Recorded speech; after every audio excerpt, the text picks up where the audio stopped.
Hi, my name is Mallory, and today I'll be doing a fantasy book talk. Um, I'll be talking mostly about modern fantasy. It refers to the stories in which the event settings or characters are outside of the realm of possibility. These stories make up a significant part of young adult literature and are also popular with young teens, and even young adults. So, the first book that I'm going to talk about is The Selection by Kiera Cass.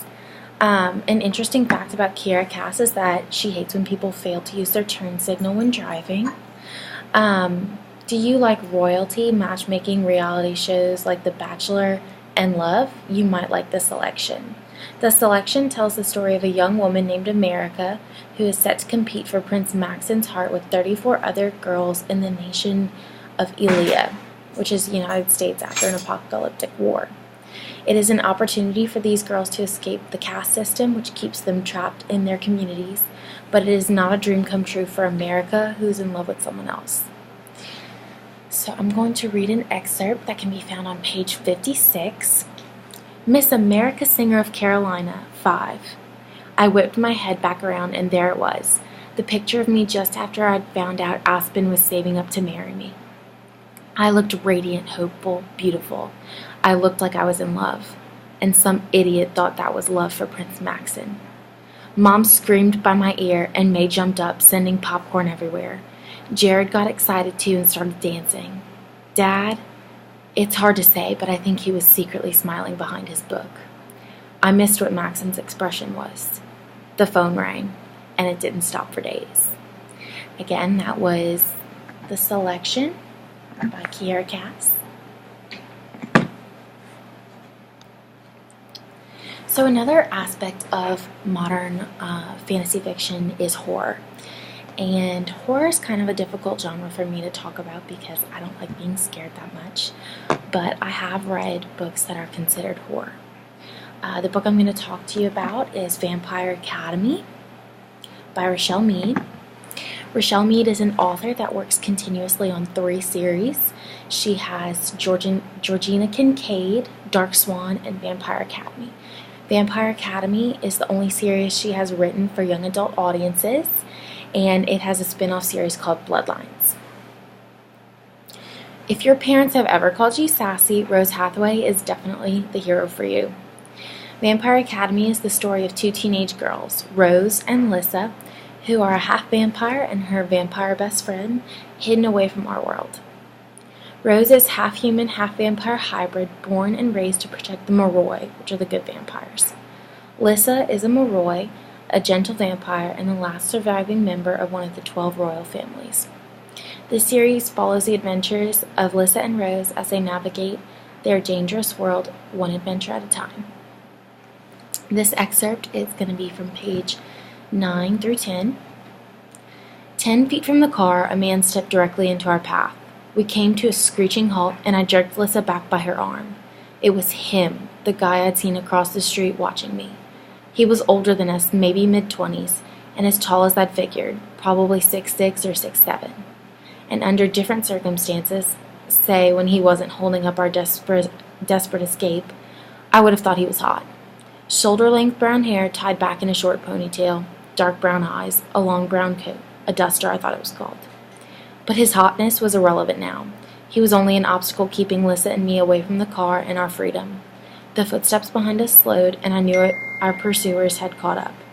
Off to the sides, I detected more movement, more people closing in. God, they'd sent almost a dozen guardians to retrieve us. I couldn't believe it. The Queen herself didn't travel with that many.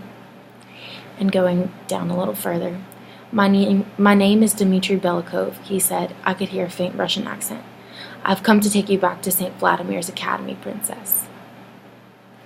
Again, that was Vampire Academy by Rochelle Mead. Okay. So, an aspect of modern fantasy is the supernatural. The supernatural is more of a genre that includes different kinds of beings, such as werewolves.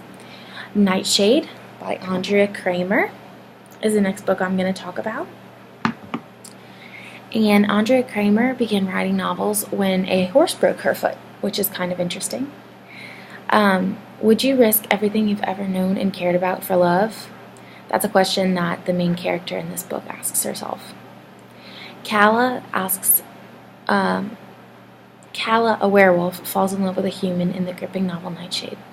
Calla's life is all planned and waiting for her. She'll marry Wren, and the two of them will live their pack and guard the sacred sites of the Keepers. That is, until Calla meets a beautiful human boy and falls in love. This excerpt is from page 3. The bear's roar filled my ears. Its hot breath assaulted my nostrils, fueling my bloodlust. Behind me, I could hear the boy's ragged gasp. The desperate sound made my nails dig into the earth. I snarled at the large predator again, daring it to try to get past me. What the hell am I doing? I risked a glance at the boy, and my pulse raced.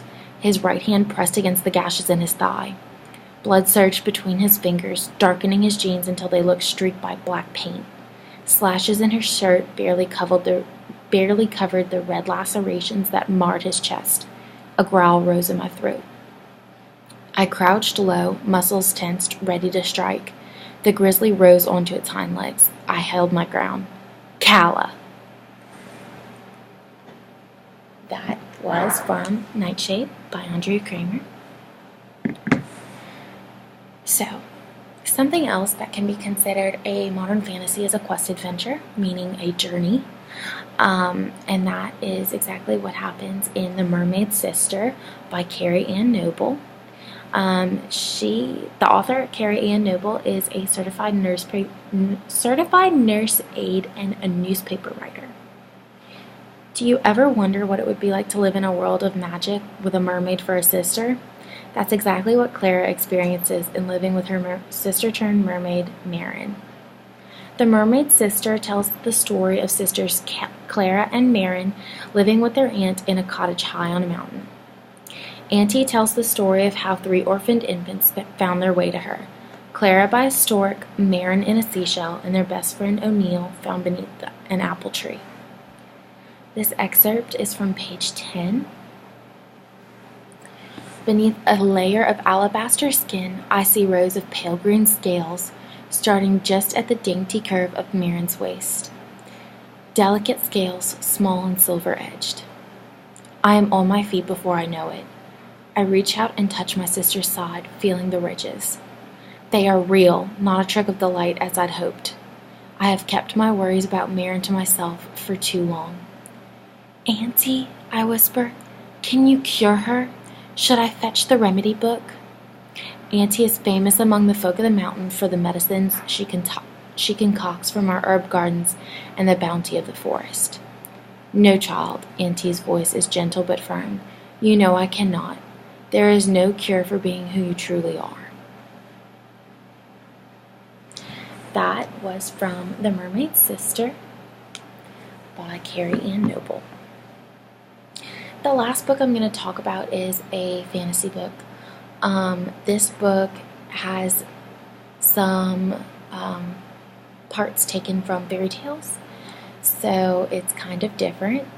It's a little bit of a retelling of a fairy tale mixed with the modern world. It's called Beastly by Alex Flynn. Alex Flynn, interestingly enough, knew she wanted to be a writer since she was 5 years old. So, have you ever met someone whose personality was uglier than their looks? Beastly reimagines the story of Beauty and the Beast in a modern New York City setting. Kyle Kingsbury is young, handsome, and rich, but his personality is awful. In a normal modern world, a witch amazingly transforms Kyle into a beast and curses him to find someone to love him. This excerpt is from page 6. She walked toward me. Her eyes were light green, and her nose was long and hooked down. Then you'd better hope you never get ugly, Kyle. You are ugly now on the inside, where it matters most, and if you ever lost your good looks, I bet you wouldn't be smart or strong enough to get them back. Kyle Kingsbury, you are beastly. Beastly. The word was from another time and place. It made me think of fairy tales, and I felt this weird tingling, like the hairs on my arms had caught fire from her eyes. I brushed it off. This book in particular would be a really excellent book for boys because it comes from the point of view of Kyle himself. Alright, everybody. I hope you enjoyed my little book talk. Fantasy is a fantastic way to find new ways to relate to characters and to find different ways to embrace literature. It offers a different point of view and definitely different storylines that you don't always find in regular literature. Thanks. Bye.